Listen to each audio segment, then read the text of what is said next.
ओम नमस्ते जी। आज हम ईशावास्य उपनिषद के पंचम मंत्र का स्वाध्याय कर रहे हैं। मंत्र इस प्रकार है। तद्दयजति तन्नैजति तद्दूरे तद्वन्तिके तदंतरस्य सर्वस्य तदु सर्वस्यास्य बाह्यत। मंत्र का अर्थ इस प्रकार है। तद एजति तन्नैजति।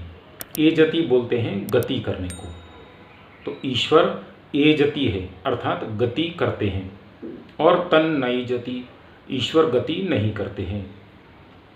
तो ये दोनों विपरीत भाव हैं। फिर आगे बोला गया है तद दूरे तदु अंतिके, वह दूर है और वह पास है। तो ये दोनों में हम देख रहे हैं कि विपरीत भाव जैसा आ रहा है। ईश्वर गति करते हैं और नहीं करते हैं, ईश्वर दूर हैं, ईश्वर पास है।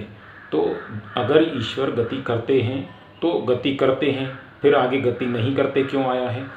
तो उसका अर्थ इस प्रकार है। ये जो संसार में हम सृष्टि को देख रहे हैं, सृष्टि में जो भी क्रियाएं हो रही हैं, जो सृष्टि अपने को अभिव्यक्त कर रही है, जो सृष्टि में गति हो रही है, वो सब जो गति हो रही है वे ईश्वर की शक्ति के कारण ही हो रही है। ईश्वर की शक्ति अगर सृष्टि में से हट जाए तो ये सृष्टि चल नहीं पाएगी।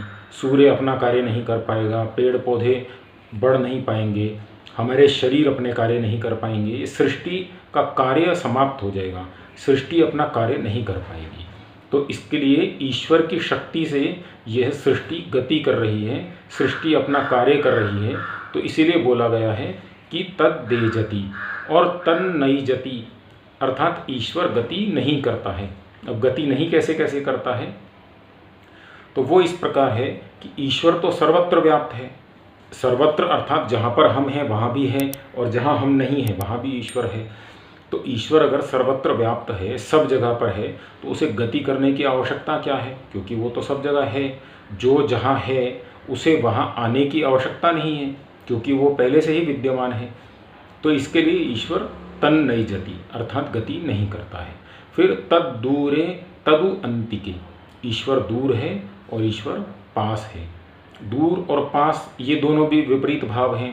अब दूर किसके है और पास किसके है, और दूर कैसे जाता है, पास कैसे आता है? इसके लिए इसमें जो हम समझेंगे कि दूरी जो होती है तीन प्रकार की होती है। काल की दूरी, स्थान की दूरी और ज्ञान की दूरी। ईश्वर काल और स्थान से तो हमसे दूर नहीं है, क्योंकि इस काल में अर्थात इस समय में ईश्वर भी है और हम भी हैं। इस स्थान में हम भी हैं और ईश्वर भी है। परंतु ज्ञान से ईश्वर से हम दूर हैं। क्यों दूर हैं? क्योंकि ईश्वर को हम समझ नहीं पा रहे हैं, महसूस नहीं कर पा रहे हैं, उस ज्ञान को हम प्राप्त नहीं कर पा रहे हैं कि जिससे हम यह समझ लें, अपने अंदर हम यह अभिव्यक्ति प्रकट कर पाएँ कि ईश्वर सर्वत्र सब जगह विद्यमान है। ऐसा हम समझ नहीं पा रहे हैं। तो वो हमारी अविद्या के कारण है, क्योंकि हम संसार के पीछे ही भागते रहते हैं।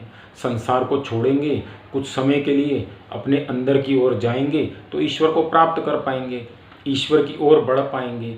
उस ओर बढ़ पाएंगे तो हमें मानसिक, आत्मिक, आध्यात्मिक शांति प्राप्त होगी, नहीं तो जीवन इसी प्रकार हमारा समाप्त हो जाएगा। तो इसीलिए बोला गया है कि ईश्वर जो है दूर है और पास है। दूर किससे है? हम जो लोग हैं, जो आजकल संसार के लोग हैं, हम जैसे लोगों से ईश्वर बहुत दूर है। क्योंकि हमारे जीवन का लक्ष्य क्या है? धन, संपत्ति, साधन, वैभव ज़्यादा से ज़्यादा जुटाना। तो वो किसी भी प्रकार हम जुटाएंगे तो वही हमारे जीवन का लक्ष्य बना हुआ है। ईश्वर हमारे जीवन का लक्ष्य नहीं है। ईश्वर लक्ष्य होता है हमारे जीवन का, कब होता है? जब हम किसी बहुत बड़ी विपदा में, आपदा में फंस जाते हैं, जब हमें दिखता है कि अब इससे पार जाना संभव नहीं है, कोई व्यक्ति हमें इससे पार लेकर के जा नहीं सकता। सब प्रयास कर लेते हैं, सब जगह से हमारे प्रयास पूरे हो जाते हैं, तो हम ईश्वर की ओर बढ़ते हैं। तो उस समय ईश्वर हमें लगता है पास हैं। तब हम ईश्वर को महसूस भी करते हैं, हम यह समझ भी लेते हैं ईश्वर है। परंतु उससे पहले ईश्वर नाम की किसी शक्ति को हम ना समझते हैं, ना समझना चाहते हैं, ना समझने के लिए हमारे पास कुछ समय होता है। तो इसीलिए बोला गया है तद एजति तन्नैजति तद दूरे तदु अंतिके तदंतरस्य सर्वस्य तदु सर्वस्यास्य बाह्यत।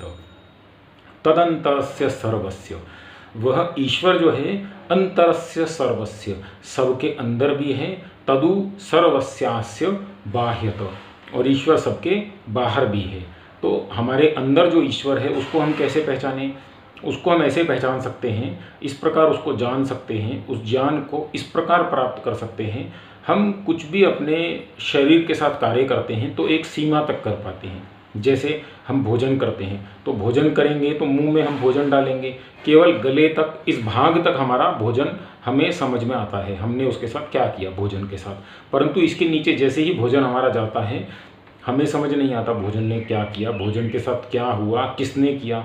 क्यों समझ नहीं आता है? क्योंकि अंदर के जो प्रोसेस हैं, हमारे अंदर जो क्रियाएं चलती हैं, उन क्रियाओं को हम नहीं समझते, हम कर भी नहीं सकते, हमारा उनके ऊपर कोई कंट्रोल भी नहीं है, हमारा अपने शरीर के ऊपर कोई कंट्रोल नहीं है।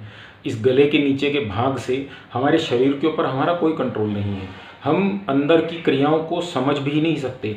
पेट में दर्द है तो एक दवा खा सकते हैं, उससे ठीक हो गया तो ठीक, नहीं हुआ तो ऑपरेशन करवा लेंगे, फिर भी ठीक नहीं हुआ तो क्या करेंगे? फिर ईश्वर के पास जाएंगे। तो इसके लिए ईश्वर सबके अंदर भी है, बाहर भी है, ईश्वर दूर भी है, पास भी है, ईश्वर गति करते भी हैं और गति नहीं भी करते हैं। तो ये इस मंत्र का अर्थ हुआ। धन्यवाद। नमस्ते जी।